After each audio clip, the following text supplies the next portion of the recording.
Your Friend Memphis is a film by David Zucker, his first full-length documentary. The main character, Memphis DeAngelis, has an infectious, upbeat personality. He's trying to make his way through life like anyone else, but has a certain challenge. That's I want me to be flying.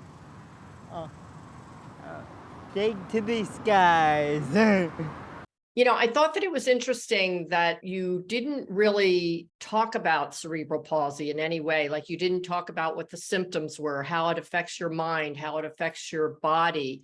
That had to be like a conscious choice of yours as a director. It's always there, but it's not the story of his life. What I experienced was his pursuit of love and of a career and independence.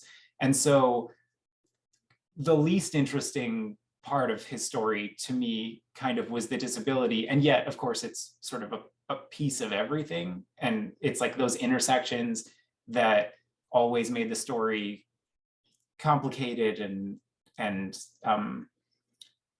just something that kind of drew me in further, trying to understand the circumstances of his life. I felt like, a lot of times when I was watching your film, I know it's a documentary, but it had the feel of a feature film at times. We didn't want this to be an interview-driven clinical documentary. We wanted it to be an exciting, unfolding story following this character who is real, but lives a life in some ways larger than a documentary. It's just this rich experience where all these exciting things happen, and it always felt like a scripted film to me. That took me in unexpected directions, and so it felt like that was how I wanted the audience to experience it. My mom, she doesn't believe that I'm as capable as I am. And I need help, I need support, I need a safe path. It's a film that invariably lands with people. It is unexpected, but also universal and carries a real emotional punch, I think.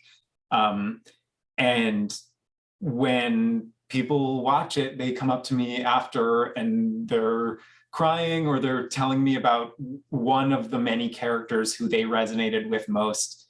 And Memphis's story means a lot to me, and I think means a lot to the people who see it. And so I'm really just looking to find a way for way more people to get to see the film and to share it with people that they think it will connect with also. And I'm also hoping that the film has the potential to connect Memphis with people he might not otherwise have had the opportunity to connect with, and for people to give a lot more thought to the systemic barriers that we permit to exist that make Memphis's pursuit of love, especially work and independence, so difficult. Be on the lookout for this engaging film coming soon to a theater or TV or streaming. Thanks to David Zucker for speaking with us, and thank you for watching. I'm Cyndy Drue.